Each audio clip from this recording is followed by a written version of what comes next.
Hi, this is Nagendra from NScape channel. ఈరోజు మన topic Pritam and Pedro web series review. ఇది జియో హాట్స్టార్లో తెలుగులో కూడా అవైలబుల్గా ఉంది. ఈ వెబ్ సిరీస్లో తెలుగు డబ్బింగ్ అయితే పర్వాలేదు, బాగానే ఉంది. ఇది రాజ్ కుమారి హిరాని రిలీజ్ చేసిన వెబ్ సిరీస్. ఆయనే ప్రొడ్యూస్ చేశారు. ఆయన కొడుకు ఈ ప్రీతమ్ కింద హీరో కింద యాక్ట్ చేశాడు.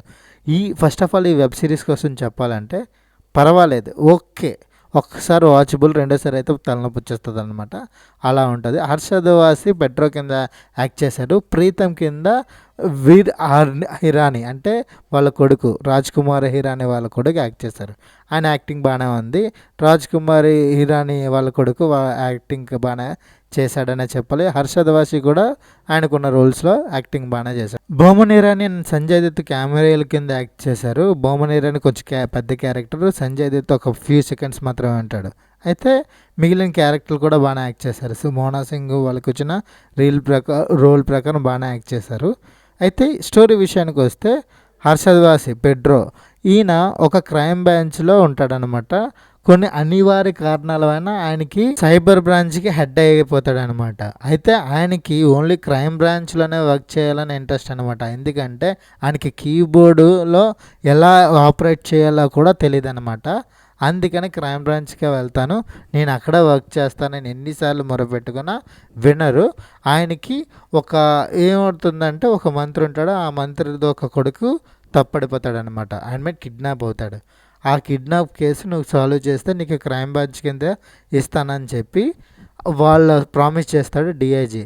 అక్కడున్నప్పుడు వీళ్ళిద్దరూ ఎలా సాల్వ్ చేశారు, ప్రీతమ్ అండ్ పెడ్రో అయితే క్రైమ్ బ్రాంచ్, ఈయన మాత్రం ప్రీతమ్ మాత్రం ఒక నార్మల్గా చిన్న సేల్స్ మ్యాన్ కింద వర్క్ చేస్తాడు. ఆయనకి ఒక పాస్ట్ ఉంటుంది. ఆ పాస్ట్ ఏంటి, ఆ పాస్ట్కి ఈ కేసుతో సంబంధం ఏంటన్నది కూడా స్టోరీలో చూపించారు. అదంతా మీరు చూసే తెలుసుకోవాలి. వీళ్ళు జనరేట్ చేస్తుంది ఓన్లీ లాఫ్ అంటే ఫన్నీగా వెళ్ళాలి. కాకపోతే సీరియస్లా ఉంటుందా, ఫన్నీగా తీసుకోవాలో అర్థం కాలేదు కొన్ని సీన్స్. దానివల్ల చాలా డ్రాబ్యాక్ ఏర్పడింది. మిగిలిన స్టోరీ అంతా బాగానే ఉందని చెప్పాలన్నమాట. వాళ్ళ ఎక్స్ప్లెనేషన్ ఓల్డ్ అయితే ఏదైనా ఉందైతే దాన్ని చూపించడంలో తక్కువ సమయం, 6 ఎపిసోడ్స్ ఉన్నాయి, ఇంకో 2-3 ఎపిసోడ్స్ పెట్టి కొంచెం 30 మినిట్స్ ఉంది, అదో 40 మినిట్స్ పెట్టి కొంచెం స్టోరీని ఎక్స్ప్లెయిన్ చేస్తే ఏమో అనిపించింది. దాని బదులు సినిమా తీసేస్తే బెస్ట్ ఏమో అని అనిపించింది అనమాట. లేకపోతే సినిమా తీసి ఓటీటీలో రిలీజ్ చేసినా బాగున్నాను.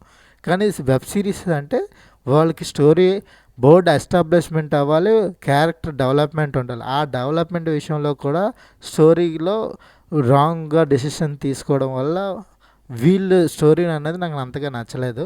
ఒకసారి చూడొచ్చు, రెండోసారి చెప్తే బోర్ కొడేస్తుంది అనమాట. ఇంకా ఈ స్టోరీ అనేది నార్మల్ స్టోరీయే, పెద్ద స్టోరీ ఏమీ కాదు, మనం చాలాసేపు స్టోరీలో చూసిందే కాబట్టి ఒకసారి వాచబుల్. వెబ్ సిరీస్కి నేను ఇస్తున్న రేటింగ్ అయితే 1.75/5. ఎక్స్ప్లెనేషన్ నచ్చితే మీరు లైక్ చేసి వీడియోని షేర్ చేసి మీ అందరికీ సెండ్ చేయాలని కోరుకుంటున్నాను. మరి నేను వ్యూస్ అండ్ సబ్స్క్రైబ్లు వచ్చేటట్టు నన్ను ఆదరించమని కూడా కోరుకుంటున్నాను. This is Nagendra from NScape channel. Please subscribe my channel. Thank you for watching. Thank you.